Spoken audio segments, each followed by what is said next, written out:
নমস্কার বন্ধুরা, guide for competitive exam YouTube চ্যানেলে সবাইকে স্বাগত। আজকে আমরা যেটা পড়ব সেটা হচ্ছে ইউনিয়ন স্টেট রিলেশনস, মানে কেন্দ্র রাজ্য সম্পর্ক, পলিটিক্স ফার্স্ট চ্যাপ্টার। এইটা কেবলমাত্র আমি আমার স্টুডেন্টদের জন্য আপলোড করছি চ্যাপ্টারটা। আবার প্রথম থেকে পলিটিক্স যে চ্যাপ্টার যেগুলো আছে সেগুলো আমরা আস্তে আস্তে আপলোড করব। তো আমাদের ভারতবর্ষ যুক্তরাষ্ট্র পরিকাঠামোয় গঠিত। তো যুক্তরাষ্ট্র পরিকাঠামো বলতে ফেডারেল স্ট্রাকচার, যেখানে কেন্দ্রীয় সরকার এবং রাজ্য সরকার উভয়েই মিলিতভাবে আমাদের এই ভারতবর্ষকে শাসন করে। তো সেখানে কেন্দ্র এবং রাজ্যের মধ্যে যে ক্ষমতা দেওয়া থাকে, সেই ক্ষমতাগুলো কিভাবে তাদের মধ্যে বন্টন করা হয় সেটা আমাদের সংবিধানে উল্লেখ করা আছে। কারণ যদি ক্ষমতা সমানভাবে বন্টন না করা হতো তাহলে ক্ষমতার বন্টন নিয়ে কেন্দ্র এবং রাজ্যের মধ্যে সংঘাত কিন্তু দেখা যেতে পারে। সেই সংঘাত যাতে দেখা না যায়, আমাদের সংবিধান সুনির্দিষ্টভাবে বলে দিয়েছে যে ক্ষমতা কিভাবে বন্টিত হবে কেন্দ্র এবং রাজ্যের মধ্যে। সেই বিষয় নিয়ে আমরা আজকে জানব। তো জানার আগে যেটা প্রথমেই বললাম যে ফেডারেল স্ট্রাকচার যেটা, সেটা সম্বন্ধে জানা উচিত, যেখানে কেন্দ্র এবং রাজ্য উভয়েরই ভূমিকা থাকে ফেডারেল স্ট্রাকচারের ক্ষেত্রে। তাহলে এক্ষেত্রে আমরা যেটা দেখব যে আমাদের তো কেন্দ্র এবং রাজ্য উভয়ের হাতেই ক্ষমতা থাকে, ক্ষমতাটা কিভাবে বন্টিত হচ্ছে। তো সেই যে ক্ষমতা যে বন্টিত হয় তার হচ্ছে তিনটে দিক আছে। সেই কি কি তিনটে দিক? একটা হচ্ছে লেজিসলেটিভ রিলেশনস, অ্যাডমিনিস্ট্রেটিভ রিলেশনস আর ফিনান্সিয়াল রিলেশন। যেটা ফার্স্ট লেখা আছে লেজিসলেটিভ রিলেশনস, মানে আইন সংক্রান্ত যে বিষয়, সেই আইন সংক্রান্ত বিষয়ে যে তার কেন্দ্র এবং রাজ্যের মধ্যে যে সম্পর্ক সেটা। তারপরে কি দেখতে পাচ্ছে অ্যাডমিনিস্ট্রেটিভ রিলেশন। অ্যাডমিনিস্ট্রেটিভ রিলেশনটা কি? কেন্দ্র এবং অঙ্গরাজ্যগুলোর মধ্যে শাসন সংক্রান্ত যে ক্ষমতা সেটা। আর ফিনান্সিয়াল রিলেশনের মধ্যে যে কেন্দ্র এবং রাজ্যের মধ্যে যে রাজস্ব আদায়ের যে ক্ষমতা দেওয়া আছে সেইটা হচ্ছে বলা হয়েছে। এই তিনটে রিলেশন আমাদের এখানে পড়তে হবে। তো পড়ার আগে আমরা জেনে নিই যে লেজিসলেটিভ রিলেশন বা আইন সংক্রান্ত যে ক্ষমতা বন্টন যেটা করা হয়েছে সেটা কত নম্বর আর্টিকেলে আছে। আর্টিকেল 245 থেকে 255 পর্যন্ত এই আর্টিকেলে শাসন আইন সংক্রান্ত যে ক্ষমতা দেওয়া হয়েছে সেটা হচ্ছে বলা আছে আর্টিকেল 245 থেকে আর্টিকেল 255। এটা কত নম্বর পার্টে আছে? পার্ট 11 আছে। তারপরে কি? তারপরে যেটা আছে অ্যাডমিনিস্ট্রেটিভ রিলেশনস, মানে শাসনতান্ত্রিক যে ক্ষমতা সেটা কত কত আর্টিকেল থেকে আছে? 256 থেকে 263 আর্টিকেল অবধি এর সম্পর্কে বর্ণনা করা আছে যে কিভাবে এই ক্ষমতাটা বন্টন হয়েছে কেন্দ্র এবং রাজ্যের মধ্যে। সেটা হচ্ছে কি পার্ট 11 অবস্থিত। তারপরে রাজস্ব সংক্রান্ত যে আমাদের যে ক্ষমতা বা রিলেশন সেটা হচ্ছে ফিনান্সিয়াল রিলেশন। সেটা কত নম্বর আর্টিকেল থেকে আছে? 268 আর্টিকেল থেকে 293 আর্টিকেল। এটাও হচ্ছে পার্ট 11। এইবারে আমরা যেটা আজকে যেটা ডিসকাস করবো সেটা হচ্ছে লেজিসলেটিভ রিলেশনশিপ থেকে কি, এইটাকে নিয়ে আজকে আমরা ডিসকাস করব। তো লেজিসলেটিভ রিলেশন বলতে আমরা কি কি বললাম যে আইন সংক্রান্ত হচ্ছে ক্ষমতা। তো আইন সংক্রান্ত ক্ষমতা যদি আমরা একটু মানে গভীরে যাই বলতে আমাদের তো শুধু ভারতবর্ষে যে ফেডারেল স্ট্রাকচার সেরকম তো নয়, বিশ্বের বিভিন্ন দেশের ফেডারেল স্ট্রাকচার। তো সেখানে এই যে লেজিসলেটিভ রিলেশনটা কিভাবে বন্টিত হয়েছে সেটা একটু আমরা জানি। সেখানে জানতে গেলে দুটো জিনিস জাস্ট একটু মনে রাখবেন।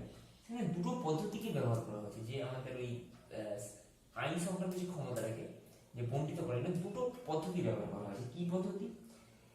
একটা ফার্স্ট পদ্ধতি যেটা, সেটা হচ্ছে কেন্দ্রকে নির্দিষ্ট ক্ষমতা এবং অঙ্গরাজ্যগুলোকে অবশিষ্ট ক্ষমতা প্রদান। মানে এই পদ্ধতিতে সংবিধানে কেন্দ্রীয় সরকারের ক্ষমতা নির্দিষ্ট করে অবশিষ্ট ক্ষমতা অঙ্গরাজ্যের হাতে ন্যস্ত করা। যেটা বলা হয়েছে যে আমাদের যুক্তরাষ্ট্রে দুটো যে পদ্ধতি ব্যবহার করা হয়েছে আমাদের আইন সংক্রান্ত যে ক্ষমতা প্রদানের ক্ষেত্রে, সেটা ফার্স্ট যে পদ্ধতি সেটা হলো যে কেন্দ্রকে নির্দিষ্ট ক্ষমতা দেওয়া হচ্ছে, একটা মানে ক্ষমতাটা নির্দিষ্ট করে দেওয়া হচ্ছে, তারপরে যে বাকি যে অবশিষ্ট যে ক্ষমতাগুলো আছে সেগুলো কি দেওয়া হচ্ছে, অঙ্গরাজ্যগুলোকে দেওয়া হচ্ছে। এই যে পদ্ধতিটা, এই পদ্ধতিটা অনুসরণ করেছে মার্কিন যুক্তরাষ্ট্র, অস্ট্রেলিয়া, সুইজারল্যান্ড, এই মূলত এই দেশগুলো। আচ্ছা, এটা হচ্ছে 1 নম্বর। 2 নম্বরটা ঠিক উল্ট বলেছে যে এই পদ্ধতি অনুযায়ী রাজ্যগুলিকে নির্দিষ্ট ক্ষমতা দেওয়া হয়েছে, বাকি ক্ষমতাগুলো কি করা হয়েছে, কেন্দ্রকে দেওয়া হয়েছে। জাস্ট প্রথমটা ঠিক উল্টো। সেকেন্ড যে পদ্ধতি, এই পদ্ধতি ব্যবহার করেছে কে, কানাডা। তাহলে প্রশ্ন আসবে ভারতে কি তাহলে ওই দুটোর মধ্যে কোন পদ্ধতিটা ভারত গ্রহণ করেছে এই লেজিসলেটিভ রিলেশনের ক্ষেত্রে বা আইন সংক্রান্ত ক্ষমতার ক্ষেত্রে? সেক্ষেত্রে বলুন ভারত এই দুটো কনসেপ্টের কোনটাই গ্রহণ করে। আমাদের যখন 1935 সালে ভারত শাসন আইন যখন প্রবর্তন হয়, তার কিছু কনসেপ্ট আমাদের সংবিধান প্রণেতারা গ্রহণ করেছিল এই ইউনিয়ন স্টেট রিলেশনশিপের ক্ষেত্রে। সেখানে এটাই বলা হয়েছিল যে লেজিসলেটিভ রিলেশন বা আইন সংক্রান্ত ক্ষমতাকে 3টে ভাগ করা হবে। আইন সংক্রান্ত ক্ষমতাকে কেন্দ্র এবং রাজ্যের মধ্যে কি কি 3টে ভাগ? একটা হচ্ছে ইউনিয়ন লিস্ট, একটা হচ্ছে স্টেট লিস্ট, আর হচ্ছে কনকার লিস্ট। তো সেইখানে 1935 সালের ভারত শাসন আইনে কিন্তু এটা একটু বলা ছিল। সেখান থেকে আমাদের কনসেপ্ট নিয়ে কিন্তু এই যখন সংবিধান রচনা হয় সেখানে কিন্তু এই কনসেপ্টটা রয়ে গেছে, এবং কানাডার কিছুটা পোর্শন ওরা হচ্ছে নিয়েছে এক্ষেত্রে। তো এইবারে আমি 3টে লিস্ট বললাম, সেই 3টে লিস্ট সম্বন্ধে আলোচনা করি। আমাদের শাসনতান্ত্রিক যেটা ক্ষমতা আছে, অ্যাডমিনিস্ট্রেটিভ রিলেশন সেটা আলাদা, আর ফিনান্সিয়াল রিলেশন সেটা আলাদা। তো এই দুটোকে আমরা পরে ডিসকাস করব। আজকে আমরা শুধুমাত্র ডিসকাস করবো লেজিসলেটিভ রিলেশনটাকে নিয়ে। তো লেজিসলেটিভ রিলেশন বলতে আইন সংক্রান্ত ক্ষমতা। তো আইন সংক্রান্ত ক্ষমতার 3টে লিস্ট করা হয়েছে, 3টে তালিকা করা হয়েছে। সেই তালিকার অনুযায়ী আমাদের এই আইন সংক্রান্ত ক্ষমতাটা বিভক্ত হয়েছে রাজ্য এবং কেন্দ্রের মধ্যে। একটা কি ইউনিয়ন লিস্ট, মানে হচ্ছে কেন্দ্রীয় তালিকা। কেন্দ্রীয় তালিকা যেটা ইউনিয়ন লিস্ট, যেটা 1 নম্বর বা AADB আমরা বলি। ইউনিয়ন লিস্ট যেটা, ইউনিয়ন লিস্টে কি এই যে এখানে দেখো 100 লেখা আছে, মানে 100টা বিষয় এর মধ্যে তালিকাভুক্ত করা হচ্ছে। 100টা বিষয় ইউনিয়ন লিস্টের মধ্যে তালিকাভুক্ত করা হয়েছে। এই 100টা বিষয় কেবলমাত্র কেন্দ্র আইন তৈরি করতে পারবে, ওই জন্য এটাকে ইউনিয়ন লিস্টের মধ্যে রেখেছে। তার মধ্যে কিছু কিছু ইম্পর্টেন্ট কি, ডিফেন্স, তারপরে কি ব্যাংকিং, তারপরে কি রেল, তারপরে কি ফরেন অ্যাফেয়ার্স, তারপরে কি কারেন্সি, তারপরে কি atomic energy, insurance, communication, census, audit, ওয়ারেন্টিস। এই যে বিষয়গুলো বলবো এগুলো হচ্ছে ইম্পর্টেন্ট বিষয়। এগুলোকে ইউনিয়ন লিস্টের মধ্যে এগুলোকে রাখা হয়েছে। এই যে বিষয়গুলো, এই বিষয়ে কেবলমাত্র আমাদের কেন্দ্র আইন তৈরি করতে পারে। তারপরে আছে স্টেট লিস্ট, মানে রাজ্য তালিকা। এখানে আছে কতগুলো, 61টা আছে। তো এই রাজ্য তালিকায় যেগুলো ইম্পর্টেন্ট সেগুলো আমি এখানে বলেছি 10টা। রাজ্য তালিকা বলতে এই বিষয়ে রাজ্য তার নিজের ক্ষমতা প্রয়োগ করে আইন তৈরি করতে পারে। কেন্দ্রের যে লিস্ট আছে, সেই যে লিস্টে যে বিষয়গুলো আছে সেই বিষয়ে রাজ্য কোনো আইন তৈরি করতে পারবে না, কিন্তু এটাতে কেবলমাত্র রাজ্য এই বিষয়গুলোতে আইন তৈরি করতে পারে। যেমন কি কি আছে, public order, police, public health, agriculture, prisons, local government, fisheries, markets, gambling, theatre. 10টা মোটামুটি ইম্পর্টেন্ট গুলো দেওয়া আছে। এই জিনিসগুলো তোমাদেরকে কি করতে হবে, মনে রাখতে হবে। কোশ্চেনটা এরকমই আছে, পাবলিক অর্ডার কোন লিস্টের অন্তর্গত, সেটা হচ্ছে কি স্টেট লিস্ট।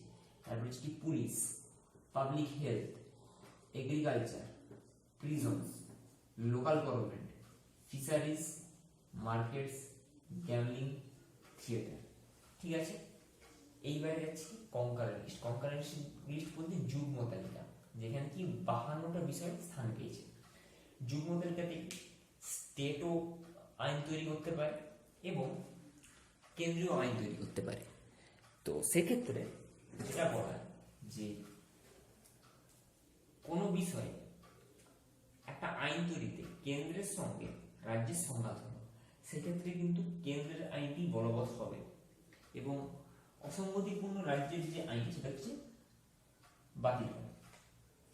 কিন্তু সেখানে আরেকটা বিষয় আছে যে কনকারেন্ট লিস্টের ক্ষেত্রে যে বিষয়ে কেন্দ্র এবং রাজ্যের মধ্যে বিরোধ বাঁধল, সেই বিষয়ে যদি রাজ্য সরকার রাষ্ট্রপতির সম্মতির জন্য সংরক্ষিত করে রাখে এবং সেটা যদি রাষ্ট্রপতির অনুমোদন লাভ করে, তখন কেন্দ্রীয় আইনের সঙ্গে অসঙ্গতি পূর্ণ হওয়া সত্ত্বেও রাজ্যের যে আইনটা সেটা হচ্ছে কিন্তু বলবৎ হবে। তো কনকারেন্ট লিস্টের মধ্যে এইখানে আমাদের 5টা বিষয় বলা আছে, যে 5টা বিষয় আমাদের 42তম সংবিধান সংশোধনের মাধ্যমে যুক্ত হয়েছিল। এই যে 5টা বিষয়, সেই 5টা বিষয় কি? একটা হচ্ছে weight and measure, forest, administration of justice, protection of birds and wild animal, population control and family planning. এটা কি 42তম সংবিধান সংশোধনের মাধ্যমে 1976 সালে এই 5টা বিষয় অ্যাড হয়। তাছাড়াও এখানে বেশ কিছু বিষয় আছে যেগুলো তোমাদেরকে মানে জেনে রাখতে হবে। তো সেই বিষয়গুলো আমি এখন তোমাদের ওখানেই লিখে দিচ্ছি, এই জিনিসগুলো আগে একটু স্ক্রিনশট নিয়ে লিখে নেবে। তার এবার বলে দিচ্ছি weight and measure, forest, administration of justice, protection of birds and wild animal, population control and family planning. এটা হচ্ছে কনকারেন্ট লিস্টের মধ্যে পড়ছে। আরও কয়েকটা আছে, সেই কয়েকটা এখন আমি লিখে দিচ্ছি। তো সেইগুলো মোটামুটি এগুলো মনে রাখতে হবে যে কোনটা কোন লিস্টের মধ্যে পড়ছে, ঠিক আছে? ফার্স্ট যেটা লিখবে সেটা হচ্ছে education,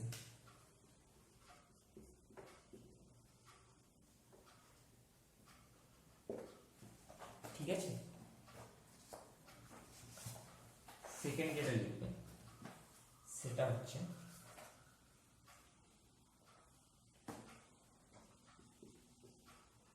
criminal law and procedure, সি ম্যারেজ অ্যান্ড ডিভোর্স,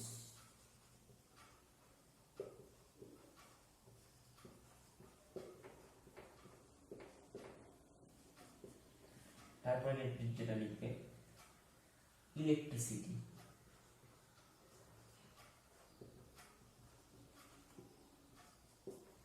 তারপরে যেটা লিখবে লেবার ওয়েলফেয়ার,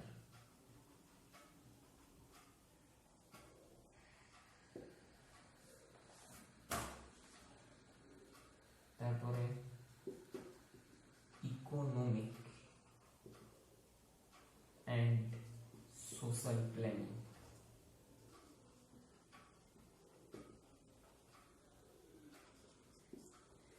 তারপর যেটা থাকবে সেটা হচ্ছে ড্রাগস, তারপরে থাকবে হচ্ছে নিউজ পেপার, ঠিক আছে? তো এইগুলো মোটামুটি জানতে হবে কোনটা কোন লিস্টের মধ্যে। আজকে আমরা লেজিসলেটিভ রিলেশনটা কমপ্লিট করলাম, পরের দিন অ্যাডমিনিস্ট্রেটিভ রিলেশন এবং ফিনান্সিয়াল রিলেশন এইগুলোকে আমরা কভার করব, ঠিক আছে? আর ভিডিওটা ভালো লাগলে অবশ্যই লাইক করবে, শেয়ার করবে আর চ্যানেলটা সাবস্ক্রাইব করে দেবে। আর যে বেল আইকনটা আছে সেটা যদি তোমরা প্রেস করো তো আমার ভিডিওগুলো পর তোমরা নোটিফিকেশনের মাধ্যমে জানতে পারবে যে কোন ভিডিওটা কোন সময় আসছে। ধন্যবাদ।